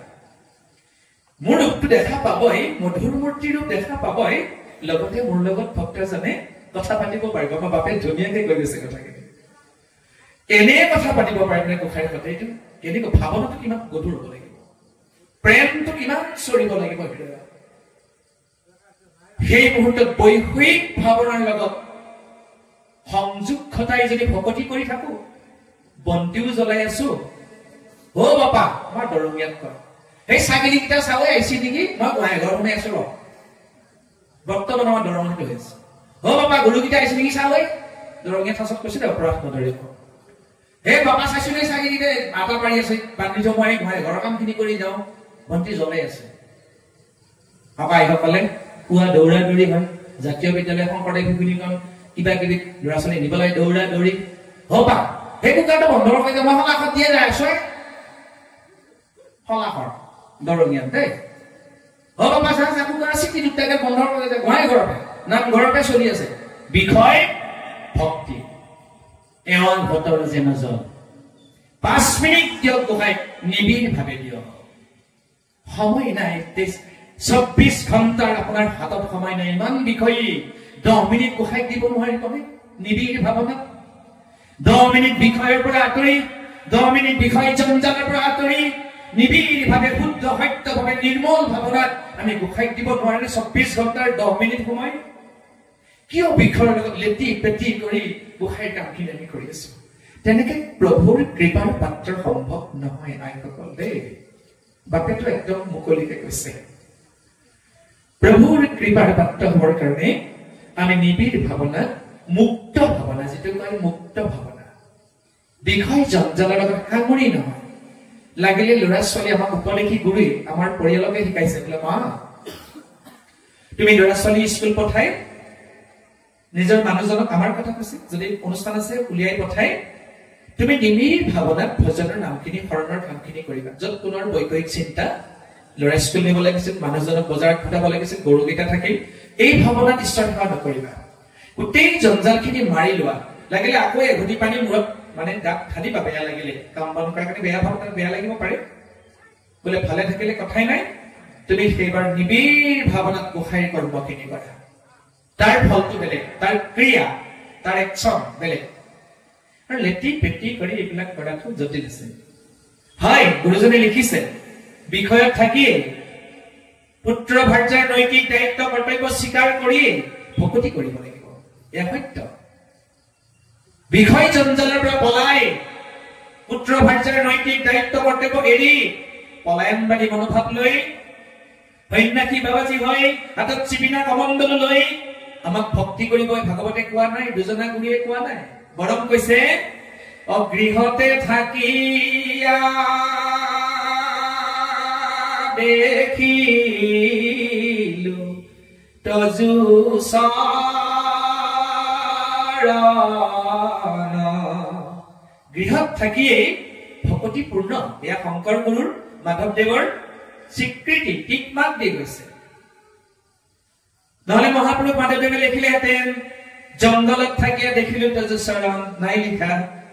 নহলে মাধৱদেৱে লিখিলেহেঁতেন তীৰ্থত ভ্ৰমীয়া তীৰ্থত স্নানীয়া দেখিলো তজু চৰণ, নাই লিখা। লিখিলেহেঁতেন ব্ৰহ্মচাৰী হৈ সন্যাসী হৈ দেখিলো তজু চৰণ, নাই লিখা। এইখিনি মই বাপৰ সুৰটো লগাই দিছো, চেষ্টা কৰিছো। বাপে মাজে মাজে কিন্তু বৰ ধুনীয়া সুৰ দি দিয়ে, ঘৰুৱা কৰি পেলাই।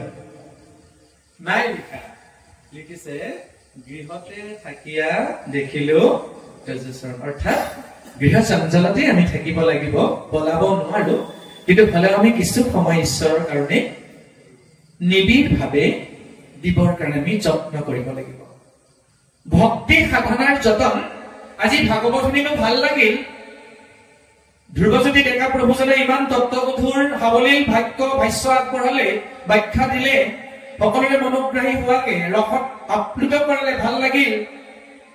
ঘৰত গৈ যদি কালিৰ পৰা কোনো যতন নাই, কথাখিনি পালনৰ যদি যতন নাই, আকৌ এৱা ঘটৰ জ্বলাই হৈ যাব। সেইকাৰণে মহাপুৰুষে প্ৰথম স্কন্ধতে লিখিছে, দ্বিতীয় স্কন্ধত লিখিছে, হে কৰিও যতন যাবে প্ৰাণ থাকে মানে। ভকতিৰ যতনটো কেতিয়ালৈকে থাকিব লাগিব? প্ৰাণ থকালৈকে, নৰদেহাত আমি যেতিয়ালৈকে আছো তেতিয়ালৈকে ভকতিৰ যতন থাকিব লাগিব। বাকীবোৰ আমাৰ যেনেকে যতন আছে, পুত্ৰৰ যতন, পুত্ৰীৰ যতন, স্বামীৰ যতন, ভাৰ্যাৰ যতন, ধন ঘটাৰ যতন, ঘৰ বন্ধাৰ যতন, গাড়ী লোৱাৰ যতন, সম্পত্তি গঢ়াৰ যতন, যতন নাই ক'ত? যতন কেৱল কৰা নাই আমি ভকতি। হ'ব দে, আমাৰ দৰঙীয়াত দেই, হ'ব দে, যা বন্তিখন দি থৈ আহ। আয়ে ভাবিছে পঢ়ুই দিব বন্তি ভাত, পইচা আছে কাৰণে মাৰ্বল পথাৰ খটুৱাই, টাইলছ লগাই, জিলিকাই ৰাখিছো নামঘৰ, কিন্তু সন্ধিয়া খোৱা বন্তি ভাত দিয়া ভকতৰ অভাৱ। কৃষ্ণ অপৰাধ বিলাসন। আয়ে ভাবিছে মই বন্ধনলৈ নগলে নহয়, আজিকালি সন্ধিয়াই মিটিং হয়, বন্ধনত দৌৰা দৌৰিকে যাব লগা হৈছে। ভাবিছে আৰু তেওঁই দিব আৰু মিটিং। এওঁ আগেয়ে ভাবিছে গধূলি বজাৰত যোৱাতে কিবা অভ্যাস হল বোলে, নগলে নহয়, গধূলি বজাৰ যাবই লাগিব, আহোঁতে দেৰি হয় হেনো, লগ বন্ধু লগ পায়, ক'ত আৰু নামঘৰত সোমাই। টাইলছ লগোৱা মাৰ্বল পাথৰেৰে খচিত কৰা নামঘৰ অন্ধকাৰ হৈ থাকিল, উকা হৈ থাকিল, ভক্তি প্ৰদীপ নজ্বলিল। কেৱল চকেজ হৈ থাকিলে, ৰাইজে গম পালে অমুকা ডাঙৰ মানুহ, ডাঙৰ ধুনীয়া আটক ধুনীয়া নামঘৰ ভাগ আছে, তাত গোসাঁই কৰ্ম হোৱা ভকতি হব নেকি? তেনেকে আমাৰ নামঘৰ ভাগ টকা আছে কাৰণে বান্ধি থলো কাৰণে ভকতি হব নেকি? কৰ্ম, তাত ভকতি কৰ্ম, কৃষ্ণ সেৱা কৰ্ম কৰিব লাগিব। নিত্য, নিত্য শব্দৰ অৰ্থ সদায়, ক্ষতি নোহোৱাকে, নিৰন্তৰ। তেতিয়া প্ৰভুৰ কৃপা অনায়াসে কৃপাৰ বাটৰ খুজিব, একো খুজিব নালাগে। ভকতজনক যি প্ৰাপ্য, ভকতজনৰ যি প্ৰয়োজন গোসাঁয়ে দি থাকিব। ঐশ্বৰ্য বিভূতিৰ পাছে পাছে সৰু বুলি ইয়াত কবগৈ অলপ পিছতে পদচন্দ। ঐশ্বৰ্য বিভূতিয়ে খেদি ফুৰিব, মোকলৈও বাপ বুলি কৰয় কাকুতি। ঐশ্বৰ্য বিভূতিয়ে ভকতজনৰ চৰণত কামনা কৰিব, সংগত থাকিবৰ কাৰণে। হে বাপ, মোকলৈও বাপ বুলি কৰয় কাকুতি। সম্পদে ঐশ্বৰ্যই কাকুতি কৰিব আমাক। তাৰ কাৰণে সমস্ত সম্পদ আৰু ঐশ্বৰ্যৰ গৰাকী যিজন পৰম পুৰুষ ভগৱন্ত, সমস্ত ঐশ্বৰ্যৰ যিজন গৰাকী, এই ভাগৱতৰ নামৰ ভিতৰতে সোমাই আছে শ্ৰী যোগ মত যোগ ভগ যোগ আৱত। ভগৱানে গোটেই জগতৰ যিমান ঐশ্বৰ্য, ভকতজনৰ সেয়া প্ৰাপ্য যদি আমাৰ ভক্তি নিখুঁত হয়, সপ্ৰেম হয়। এইদৰে তজু পাদপদ্ম হৃদয়ে ধৰিয়া গাইব গুণ নাম গীত, এতেক মুকুতি আপ্ৰয়াসে পাইব হেনকে আছিল চিত। বোলে হবে পৰি হৰি চৰণ দুটই তোমাৰ কৰিলো সাৰ, তুমি এৰিলাতে ঐ বন্ধু মাধৱ দিনতে দেখো আন্ধাৰ। উদ্ধৱে কান্দিছে, সখী হে বন্ধু মই দিনতে অন্ধকাৰ দেখিছো। এইটো সপ্ৰেম ভক্তি। যেতিয়া সপ্ৰেম ভক্তিৰ আদ্য দশম খণ্ডত মহাপুৰুষ কৃপালু গুৰুজনাই ভগৱন্তৰ জন্মৰ পৰা বৈকুণ্ঠ প্ৰয়াণলৈকে নিজে অনুবাদ কৰিছে, আৰু বাকী দুটা খণ্ড আনক এৰি দিছে। অনন্ত কণ্ডলী নে তেওঁক এৰি দিছে। গুৰুজনাই যাতে প্ৰেম ভক্তিত অলপো ব্যাঘাত নজন্মে তাৰ প্ৰতি লক্ষ্য ৰাখি আদ্য দশম তেওঁ নিজে অনুবাদ কৰিছে। তাত প্ৰেম ভক্তিৰ নিদৰ্শন দাঙি ধৰিছে।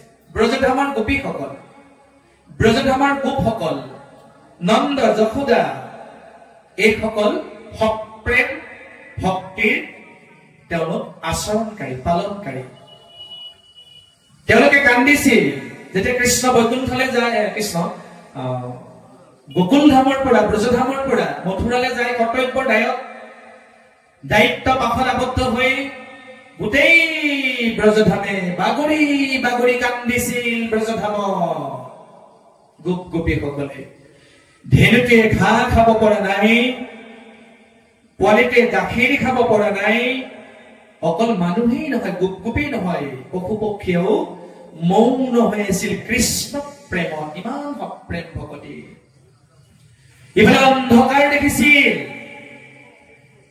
কান্দিছিল নন্দ যশোদে কান্দিছিল অনেক কান্দিছিল যেতিয়া বাৰ্তা দিবলৈ আকৌ উভতি আহিছিল তেতিয়া তেওঁকে আগুৰি ধৰি গোপীসকলে কান্দিছিল বাউখিত চুকাৰি পেলাইছিল খুব কান্দিছিল শেষ দিনা যেতিয়া বিদায় হৈ যায় মই যোৱাবাৰ গুৰুজয়ন্তীৰ নিৰ্দিষ্ট ভাষণত এই কথাখিনি নিৰ্দিষ্ট বক্তাৰ ভাষণত বহলভাৱে কৈছিলো এতিয়া চুইহে গলো প্ৰেম ভক্তিটো কি বস্তু চুই গৈছো মাত্ৰ নন্দ যশোদে কান্দিছে উদ্ধৱক সাৱটি ধৰি এই যে অন্ধকাৰ দেখে ভকতে কেতিয়া দেখে এইটো কথা কবলৈ আনিছো শূন্য ভৈল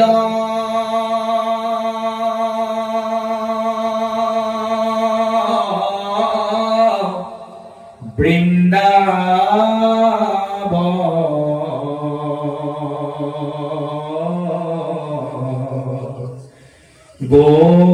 গোকুলয়া মাৰ কৃষ্ণ সূৰ্য বিনে দেখো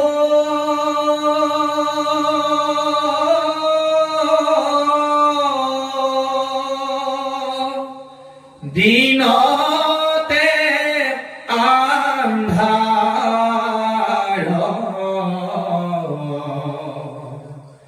শূন্য হইল বৃন্দাব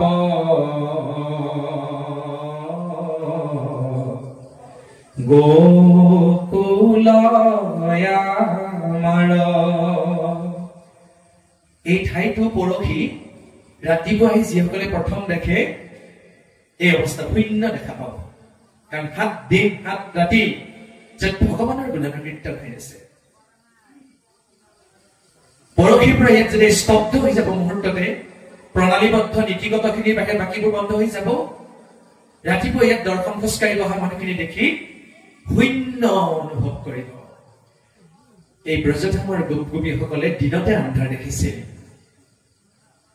তেওঁলোকে খাদ্য খাবলৈ এৰিছিল গোপগোপীয়েই নহয় ব্ৰজধামৰ ধেনুৱে আমাৰ বৰপেটাৰ ভকতসকলে আইসকলে গোপসকলে এতিয়াও থিয় নাম গায় থিয় নাম আছে আমাৰ নামনি থিয় নামত গায় এই প্ৰেম ভক্তিটো গায় গোপ কান্দে গোপী কান্দে কান্দিছে ব্ৰজেৰ ধেনু কৃষ্ণ গৈলা মথুৰাক কৃষ্ণ গৈলা মথুৰাক কোনে বাইবে বেনু কান্দিছে ব্ৰজৰে ধেনু হৈৰা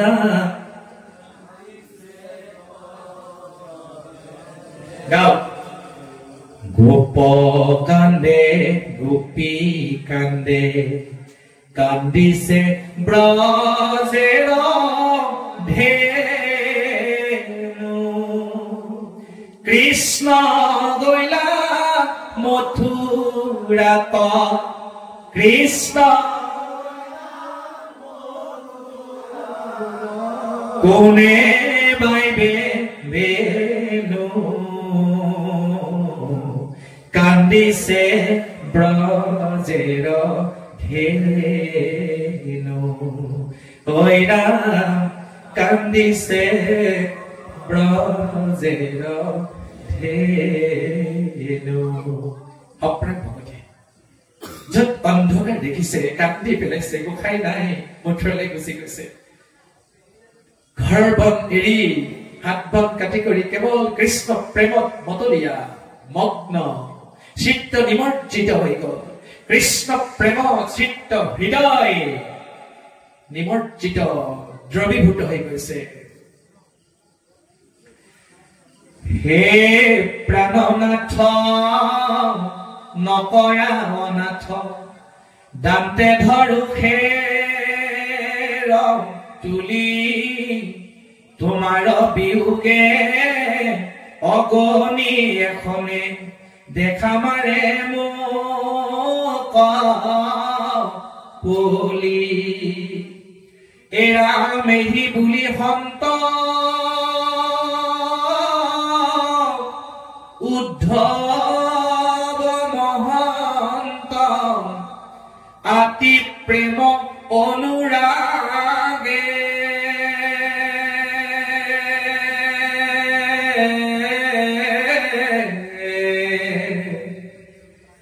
অনেক কাতৰ কৰিয়া কান্দন্ত অৰা পৰিয়া কৃষ্ণৰ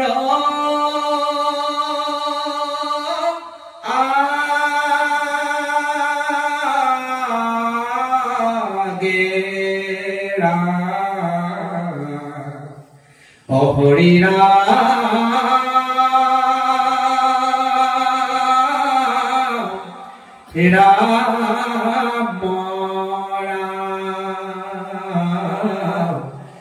হৰি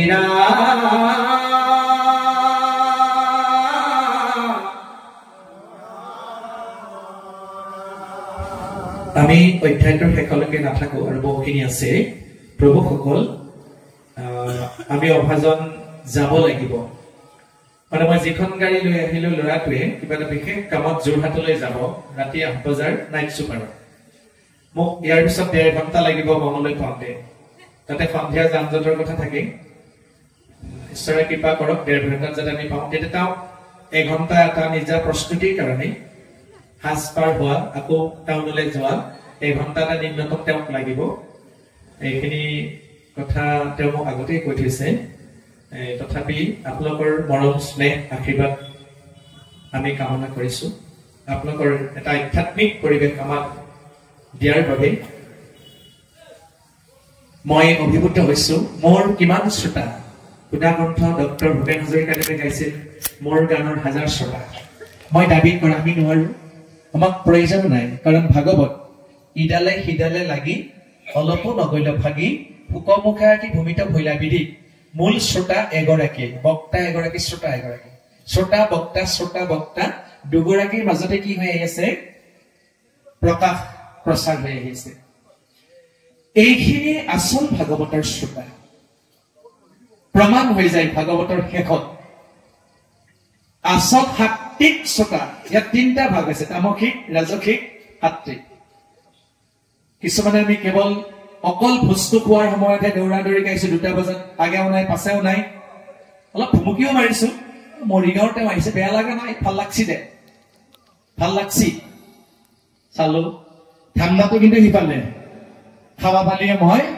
যাওঁ এইবুলি খালো যায় নাই ভকতীয়া পাত কি খাবি নিমখ হোৱাই নাই জ্বলা হোৱাই নাই ভকতীয়া পাত দে দুপৰীয়া ভাত খাওঁ তামসিক শ্ৰোতা আহিছিল ভাগৱতলৈ তনগুণি তাক ভাগৱত শুনিব নিদিলে আকৌ এক শ্ৰেণীৰ ৰাজসিক শ্ৰোতা আছে তেওঁলোকৰ ৰস লাগে বিভিন্ন সুৰ ৰাগিনী লাগে হাঁহি উঠা কথা লাগে এইবিলাকৰ সুবিধা লৈ আমাৰ বক্তাসকলে হহুৱাই থাকে এতিয়া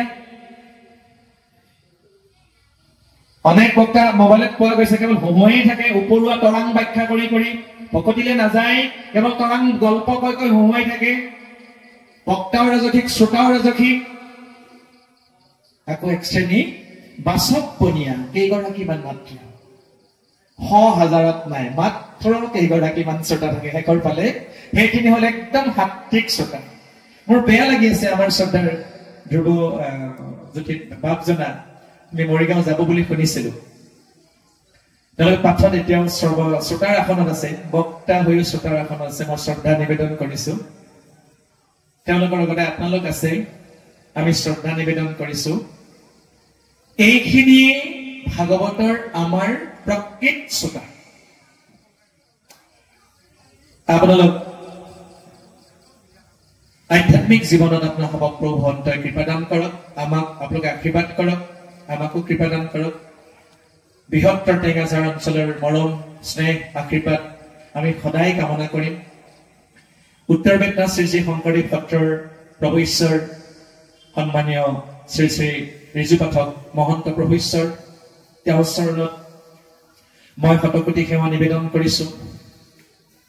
1.5 বছৰৰ ভিতৰত 4বাৰ একেৰাহে নিমন্ত্ৰণ কৰা, এটা জাগালৈকে মাত্ৰ 1.5 বছৰৰ ভিতৰত 4বাৰ অনুষ্ঠান কৰা আমাৰ দৰে অভাজন, নাজানো আমাৰ সৌভাগ্যবশে প্ৰভু ঈশ্বৰৰ চৰণ দৰ্শন লগতে আপোনালোকৰ চৰণ দৰ্শন কৰাৰ ইচ্ছা আছিল। প্ৰভুৰ আপোনালোকৰ আশীৰ্বাদ পোৱাৰ আমাৰ প্ৰভুৰ ইচ্ছা আছিল, যাৰ কাৰণে যে পবিত্ৰ দিনটোত আপোনাৰ খবৰ দৰে এই 6ষ্ঠ দিনৰ মহান বক্তাসকলক মাতি আনি অতিথিসকলৰ সহযোগত, বৃহত্তৰ টেঙাঝাৰ ৰাইজৰ সহযোগত যি পৰম পবিত্ৰ 7 দিনীয়া ভাগৱত, অখণ্ড ভাগৱত ৰস সিন্ধু ৰস সমুদ্ৰ মন্থন হল, তাৰ বাবে আপোনালোকক আমি সশ্ৰদ্ধ প্ৰণাম যাচিছো, সন্ধ্যাবেলা সেৱা যাচিছো, মোৰ হৃদয়ৰ ভক্তি নিবেদন কৰিছো, আমাৰ বঢ়া দুটা অপৰাধ ক্ষমা বিচাৰিছো।